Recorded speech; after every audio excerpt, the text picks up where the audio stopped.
하나님 말씀 보겠습니다. 민수기 22장입니다.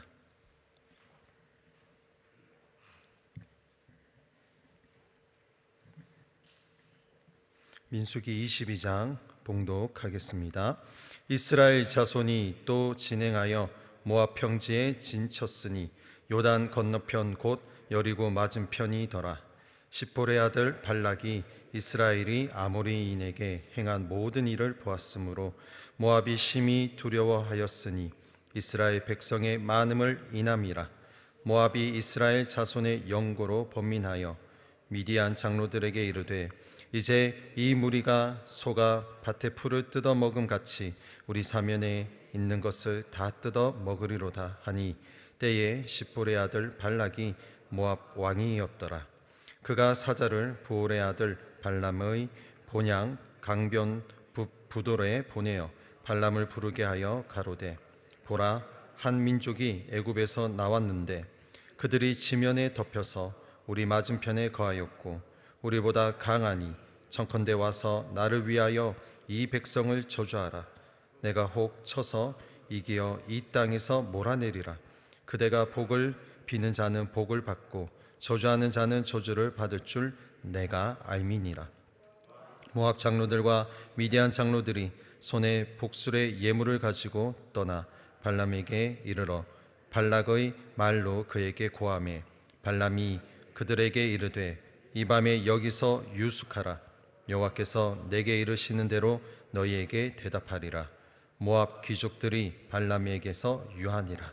하나님이 발람에게 임하여 가라사대 너와 함께한 이 사람들이 누구냐?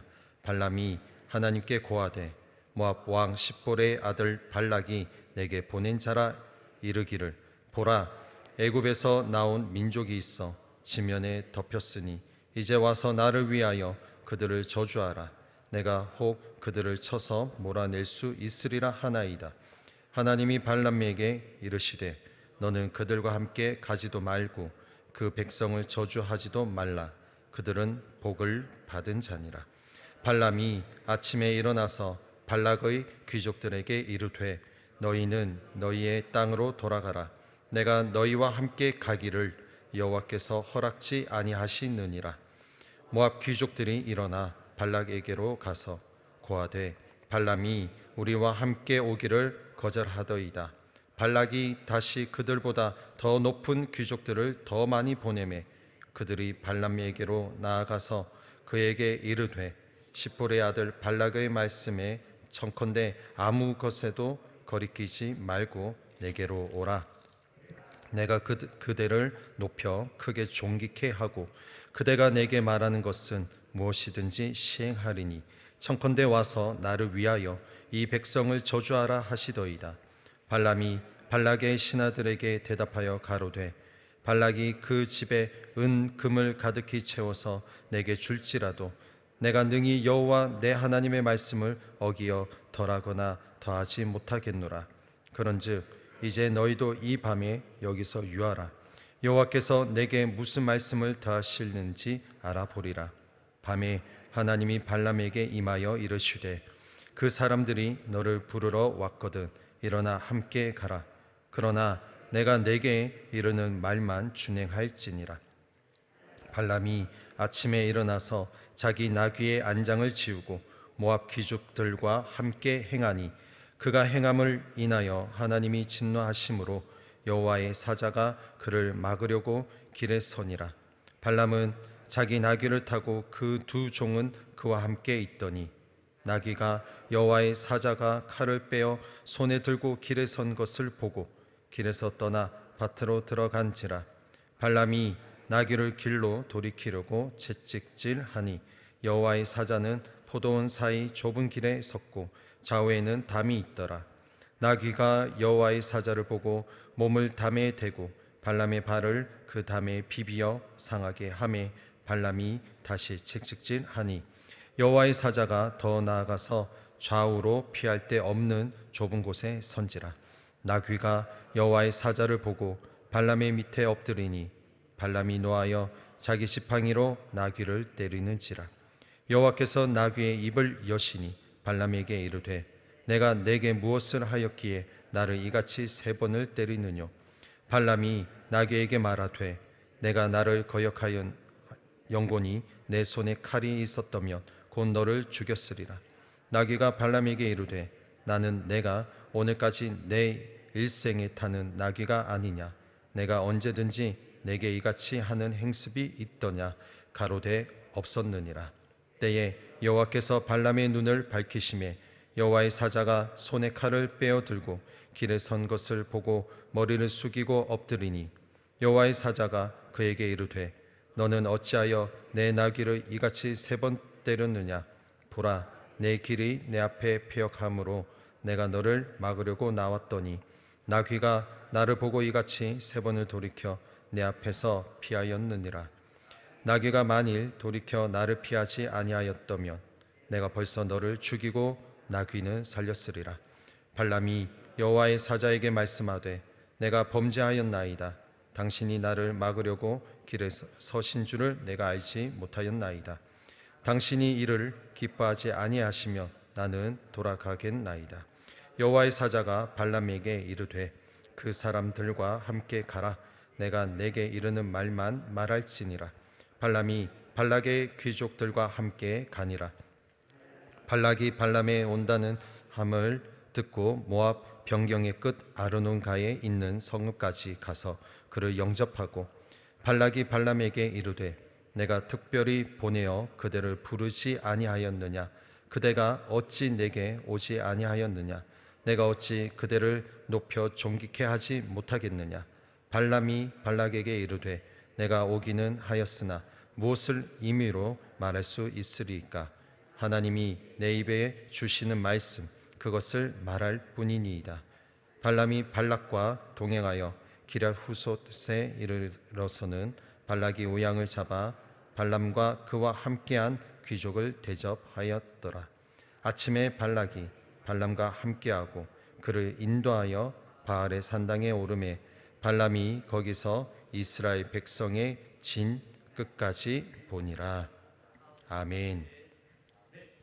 오늘 제목은 물질의 유혹에 시달리십니까? 입니다.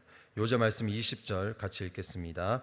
밤에 하나님이 발람에게 임하여 이르시되 그 사람들이 너를 부르러 왔거든 일어나 함께 가라.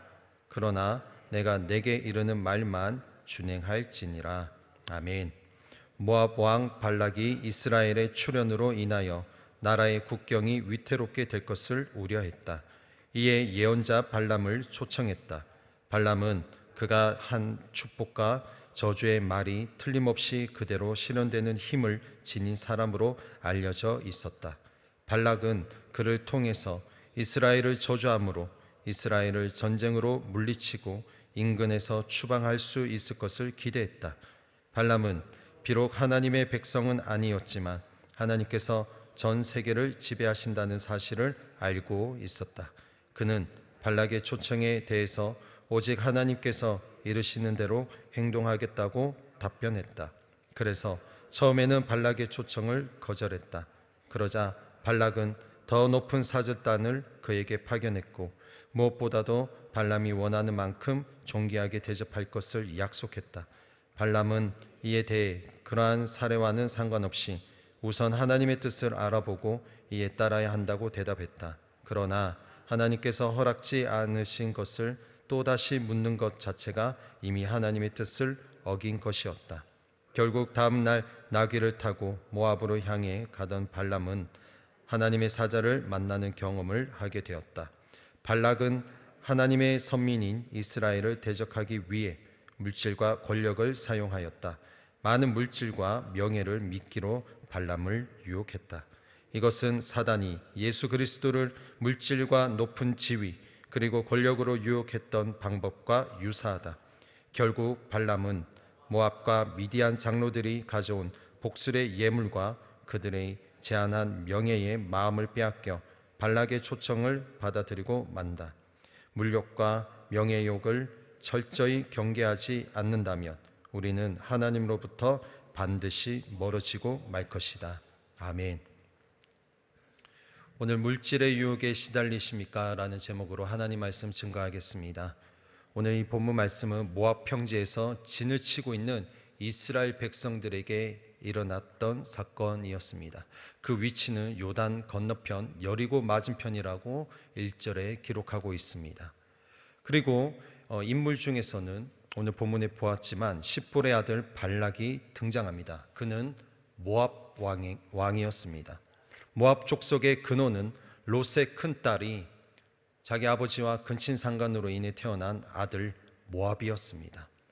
그가 바로 모압 땅의 조상이 됩니다. 그리고 참고로 롯의 작은 딸도 아버지에게 근친상간으로 인해서 그리고 그 사이에서 자녀가 태어납니다. 베남미가 태어나죠. 바로 암몬 족속의 조상이 됩니다. 바로 오늘 본문에 나오는 이 모압 왕 발락은 바로 이 모압의 후손이 되는 것이죠. 그러니까 지금 모압 왕 발락은 이스라엘과 관계가 깊은 족속이다라는 것을 알 수가 있습니다. 지금 그 모압의 왕 발락이 이스라엘이 아모리 족속에게 행한 모든 일을 알고 있다, 보았다라고 말합니다. 2절이죠. 모압이 심히 두려워하게 됩니다. 그 이유는 이스라엘 백성의 수가 이제 점점 늘어나고 있는 것을 보았기 때문입니다. 백성이 많음을 인해서 두려워했다라고 3절에 기록하고 있습니다. 사실 모압 왕 발락은 이스라엘을 두려워할 필요가 없었습니다. 왜냐하면 하나님께서 이미 이스라엘에게 모압을 해치지 말라고 말씀을 하셨기 때문입니다. 신명기 2장 9절에 보면 여호와께서 내게 이르시되 모압을 괴롭게 말라, 그와 싸우지도 말라. 그 땅을 내가 내게 기업으로 주지 아니하리니 이는 내가 롯 자손에게 아르를 기업으로 주었음이로라. 하나님께서 이미 이스라엘에게 말씀하셨기 때문에 사실은 모압은 걱정할 필요가 없었습니다. 두려워할 필요가 없어요. 그런데 지금 모압이 이스라엘의 자손의 영고로 번민하고 미디안 장로들에게 이스라엘의 그 위협을 말하게 됩니다. 3절에서 4절 내용이죠. 모압 왕 발락이 이제 사자를 부올의 아들 발람의 본향 강변 부돌에 보내게 됩니다. 이 부올의 아들 발람, 여러분 이 발람의 아버지와 발람은 누구인가? 성경에 지금 오늘 본문에는 자세히 기록하고 있지는 않지만 발람이라는 이름의 뜻은 파멸하는 자, 삼키는 자, 그러한 뜻을 가지고 있습니다. 그리고 그의 아버지 부올이라는 이름은 파괴자, 태우는 자, 이러한 뜻을 가지고 있어요. 그러니까 이 발람은 파멸시키는 자고 삼키는 자, 그의 인생을 이름에서 알 수가 있습니다. 이 사람을 무엇 때문에 이제 사자를 이 사람에게 보내었느냐? 강한 군대, 아주 강한 군대가 된 이스라엘, 이 이스라엘을 이제 몰아내기 위해서 이제 부르기 시작했습니다. 모압 장로들과 미디안 장로들이 예물을 가지고 발람에게 고합니다. 7절이죠. 발람이 모압 장로들과 미디안 장로들을 밤이 깊어서 유숙하게 합니다. 그러면서 발람은 여호와께서 말씀하신 대로 그들에게 대답할 것을 말합니다.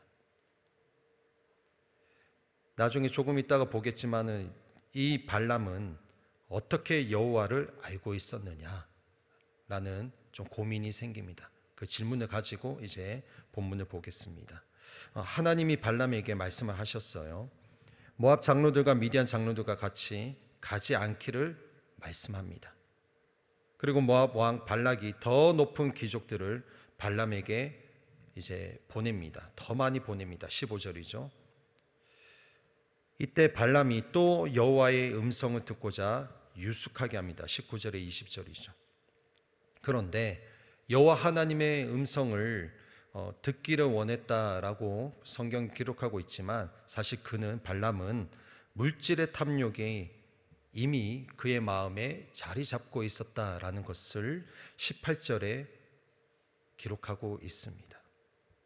발람은 물질의 유혹을 느끼고 있었다라는 것입니다.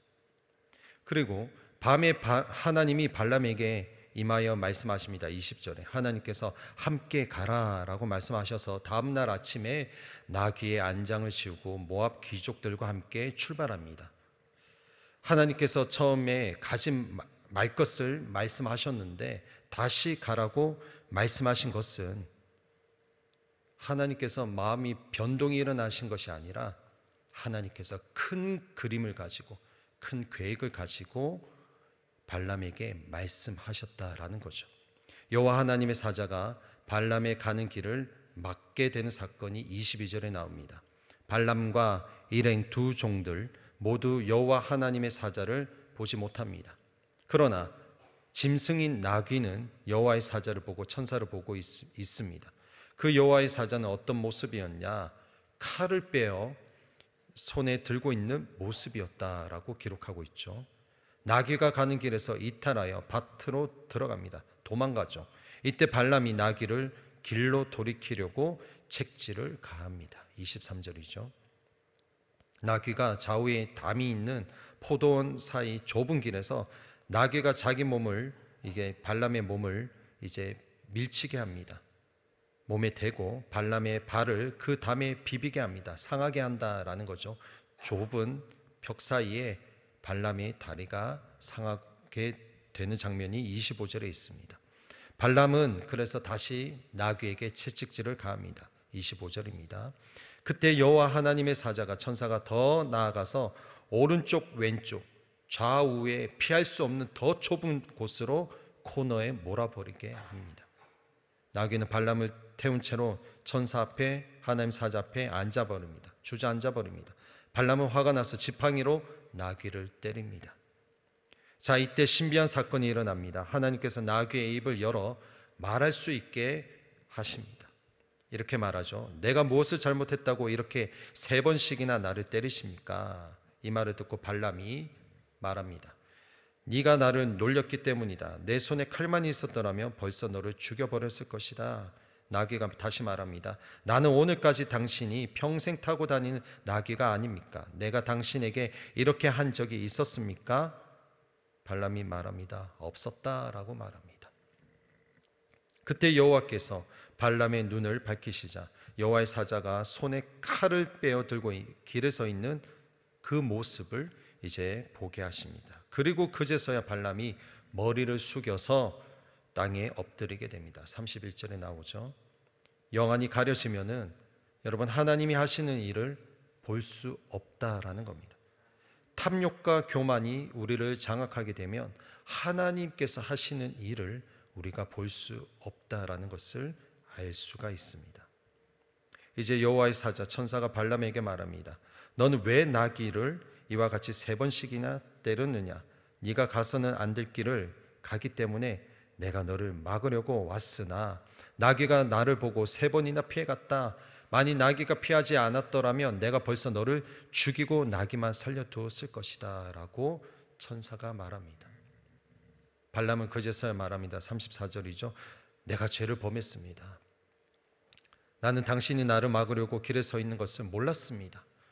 내가 가는 것을 기쁘게 여기지 않으신다면 집으로 돌아가겠습니다 라고 말합니다.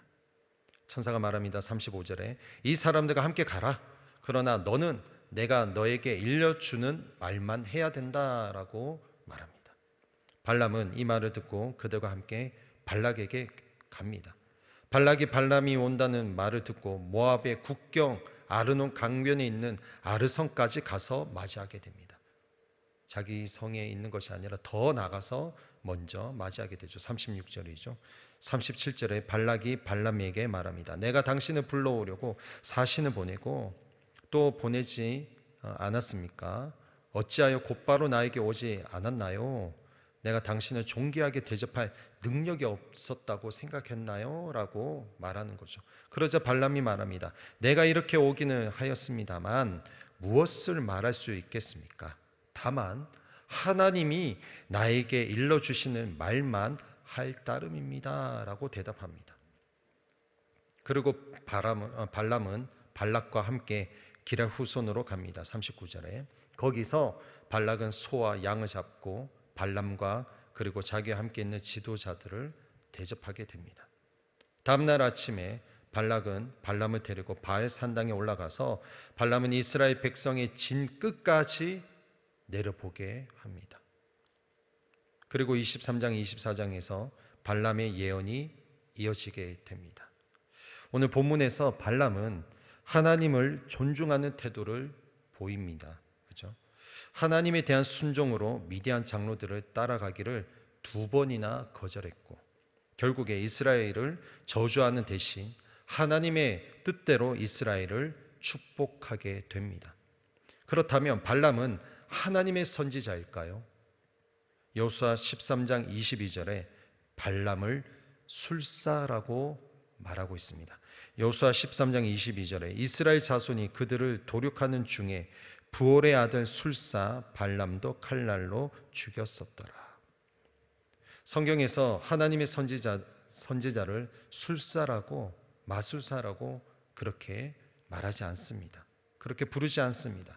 주술 행위와 점술은 하나님이 가증히 여기며 용납하지 않으시는 행위다라고 신명기 18장 9절로 14절에 기록하고 있습니다. 발람이 발락에게 돈을 요구하는 태도를 보이죠. 이 사람은 점쟁이입니다.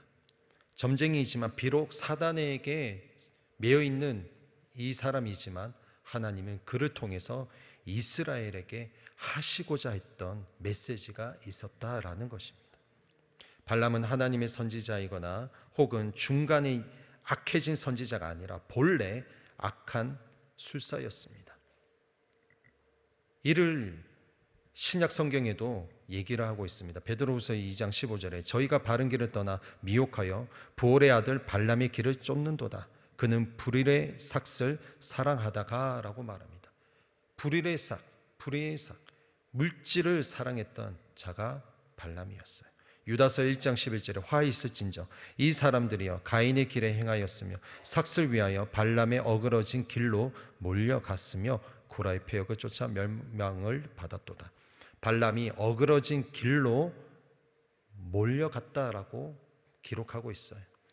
요한계시록 2장 14절에도 발람에 대해서 말씀하고 있는데 그러나 내게 두어 가지 책망할 것이 있나니 거기 내게 발람의 교훈을 지키는 자들이 있도다. 발람이 발락을 가르쳐 이스라엘 앞에 올무를 놓아 우상의 제물을 먹게 하였고 또 행음하게 하였느니라. 이제 나중에 민수기 뒤쪽에 보면 발람이 이스라엘 백성들에게 행음하게 하는 그런 모습을 보게 될 것입니다. 이는 하나님으로부터 멀어지게 했던 자였습니다. 본문에 이스라엘이 요단강 건너편 여리고 맞은편에 있을 때의 사건이었어요. 출애굽 이후로 이스라엘의 현재 상황은 최고의 주가를 달려가고 있었던 때였습니다. 지금 이스라엘은 요단 동편에 있는 아모리 왕 시온과 바산 왕 옥을 치고 모압 평지에서 진을 치고 있었던 때였습니다. 이제 가나안 정복이 목전 앞에 있는 상황입니다. 여호와 하나님께서 함께 하시니까 지금 이제 이 모든 모압 평지에 진을 치고 하나님의 평안 가운데 있게 되는 이스라엘의 모습을 보게 됩니다. 오늘 본문을 조금 추려서 요약을 해보면 첫 번째는 하나님은 사단의 일꾼을 악한 자들도 사용하셔서 이스라엘을 축복하시는 주권을 가지신 분이심을 나타내고 있습니다. 발람 자신도 하나님의 말씀을 전할 수밖에 없음을 이제 본문의 22장 18절, 35절, 38절에 말씀하고 있어요. 두 번째는 하나님이 어떻게 저주를 축복으로 바꾸셨는지를 기록하고 있습니다. 신명기 23장 5절에 또 말씀하고 있지만 지금 시간이 없어서 다 볼 수는 없습니다. 하나님이 어떻게 저주를 축복으로 바꾸시는지 이 사람을 통해서 하나님이 쓰십니다. 세 번째는 술사는 하나님의 백성에게 아무런 효력도 발휘하지 못한다라는 것입니다. 네 번째는 하나님은 모든 이방신 위에 승리자이심을 나타내시고요. 바로왕 앞에서 하나님께서 기적을 행하신 보이셨던 것처럼 그분만이 유일한 신이심을 나타내고 계십니다. 이 사건은 이스라엘이 약속의 땅 가장자리에 섰을 때에 하나님이 자신의 위대함과 그 능력을 이스라엘 백성들에게 선포하고 있는 본문의 내용이 것입니다. 여러분 오늘 본문을 통해서 하나님께서는 악한 것도 선으로 합력하여 선으로 이루심을 나타내고 있고요. 그리고 이 본문을 통해서 하나님은 모든 만물의 통치자이시고 전능하신 분이심을 나타내고 계십니다. 여러분, 오늘 우리가 이 하루를 살아가면서 혹시나 발람처럼 하나님을 알고는 있지만은 내 마음의 탐욕으로 또 하나님을 경험하며 양다리를 겹쳐서 살아가고 있지는 않은지 우리가 돌아봐야 할 것입니다. 발람처럼 하나님을 아는 척하는 것이 아니라 전심으로 하나님의 말씀에 순종할 수 있는 저 여러분의 삶이 되고, 그리고 뿐만 아니라 모든 악한 이 시대와 우리의 가정과 우리의 삶의 모든 영역이 악하고 소망이 보이지 않는다 할지라도 하나님을 역정케 하시는 하나님이심을 꼭 기억하며 믿음으로 그 하나님을 신뢰하며 나아가는 저와 여러분의 삶이 되시기를 예수님의 이름으로 축복합니다. 기도하겠습니다. 하나님, 오늘 우리도 발람처럼 하나님을 알고는 있지만 전심으로 하나님을 사랑하지 못하고 하나님 물질과 세상의 많은 것으로 탐욕 가운데 살아가고 있지는 않습니까? 주님, 그런 모습이 있다면 용서하여 주시고, 아버지 하나님, 그럼에도 불구하고 우리의 모든 악함과 모든 죄악된 모습 가운데도 용서하여 주시고 모든 것을 합력하여 선을 이루시는 그 하나님을 신뢰하고 살아가는 저희들의 삶이 이 하루가 되게 하여 주시옵소서. 하나님은 전능하신 하나님이십니다. 악한 모든 상황 가운데서도 역정케 하시는 우리 하나님은 선하신 분이심을 오늘 이 말씀을 통해서 우리는 또 보게 됩니다. 하나님, 우리 삶에도 모든 악한 것들을 척결하시고 모든 것을 합력하여 선을 이루시는 그 하나님을 바라보게 하여 주옵소서. 예수님의 이름으로 기도드리옵나이다. 아멘.